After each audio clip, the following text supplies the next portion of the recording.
Hello, good afternoon, compliments of the season. So, in this class, I will be talking about clause, like basics, or just create an awareness about what a clause is. Um, my name is Ayola Igwe Silvanus. Students call me Uncle Ayola. So make do with whichever one that works for you. Ayola Igwe Silvanus. So you could just call me Ayola. So very quickly, I want to just create a foundation for you to have a general understanding of what a clause is. So I'm going to write that first. Hope you can see what I am writing already. Clause. So this is just basics. I think we should just underline it. Alright, so we're good. Now to start with, we need to first establish the origin or the root of clause. Where does clause belong to when you speak of the English language? It belongs to what we call the grammatical structure. Grammatical structure. When we speak of grammatical structure, trying to write at the same time. When you speak of grammatical structure is defined as the study of how words combine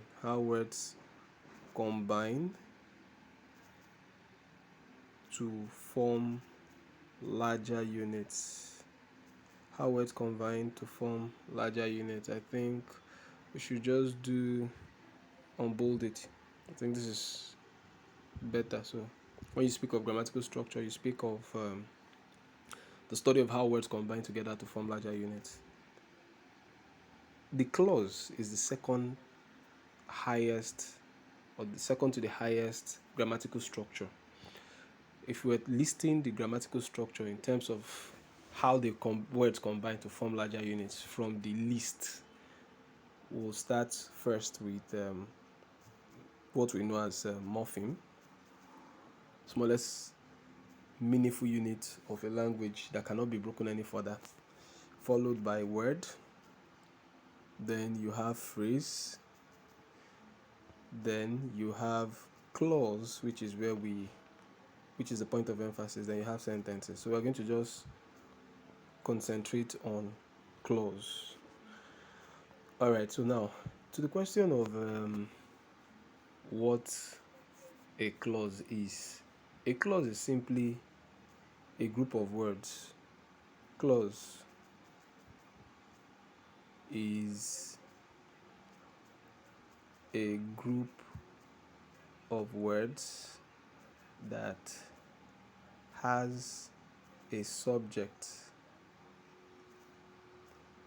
and a finite verb. It's a group of words that has a subject and a finite verb. Now, the catchword in this definition is it has a subject. Number two, it has a finite verb. I must say at this point that if you do not have a proper understanding of what a subject is and a very clear understanding of, especially of what a finite verb is, it means that you would need to check out another video, another tutorial that I've done like this, where I explained exhaustively what a finite verb is and what a non-finite verb is with examples.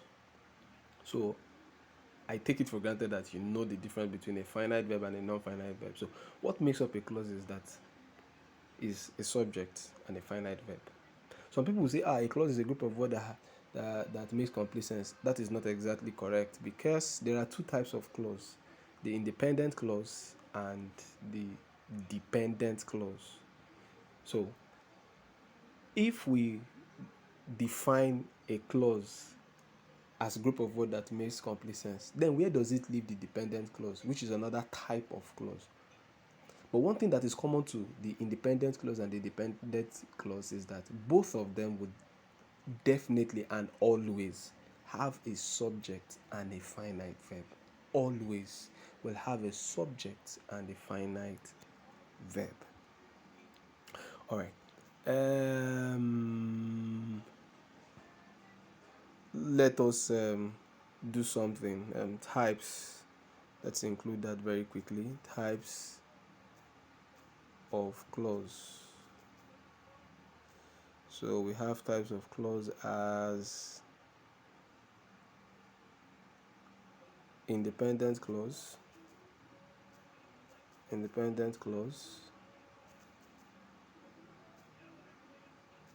then we have dependent clause, let's slash it, also known as subordinate clause,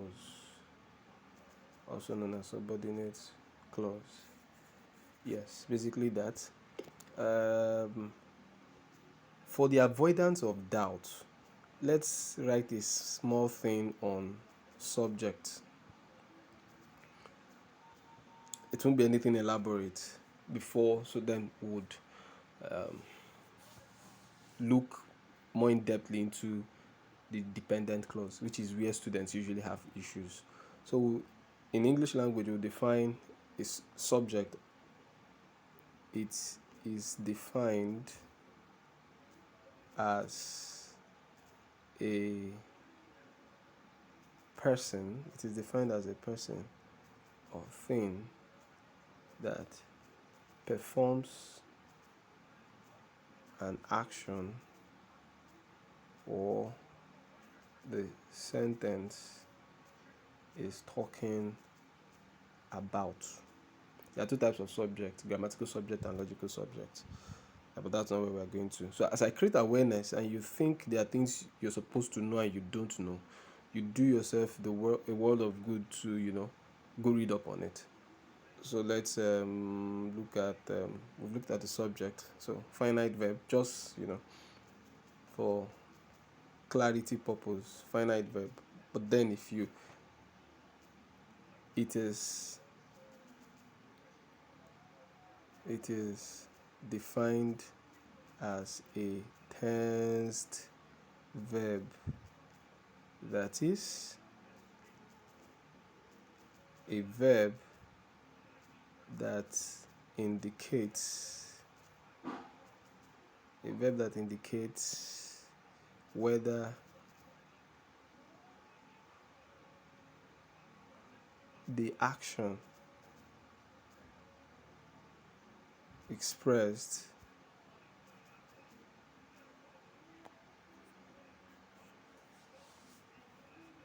or what is being talked about is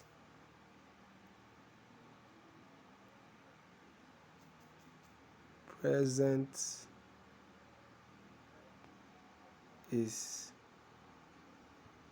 in the present tense or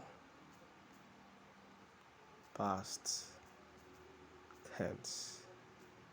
All right, I'll be stopping here. We've talked a lot about them. So in the next class, okay, let me just set an example so we cap it there. It would be good to just examples. Let's see what these clauses look like. So I'm going to make 2 examples. 1, Ebuka was the anchor for BBN, that's Big Brother Nigeria season 6. Big Brother Nigeria season 6 was the anchor for BBN 6. This is a clause. This is what type of clause is this? This is an independent clause. Independent clause in the sense that it has a subject, it has a finite verb. The finite verb is was in the past tense, and it makes complete sense. So let's see an example of a clause, but this one time around, I'll underline the part that is subordinate. Yes, I'll underline the part that is subordinate. whatever he asks you, whatever he tells you, whatever he tells you is not true. Now, in the second sentence, the part of the sentence that is underlined, whatever he tells you, is a subordinate clause. The subject is he, the verb is tells, and tells is in the present tense, so it's a finite verb. Thank you very much for listening. I hope you understood a couple of things from what I have explained. See you in another class on clause. This time around, we'll talk about the dependent clause more. Thank you.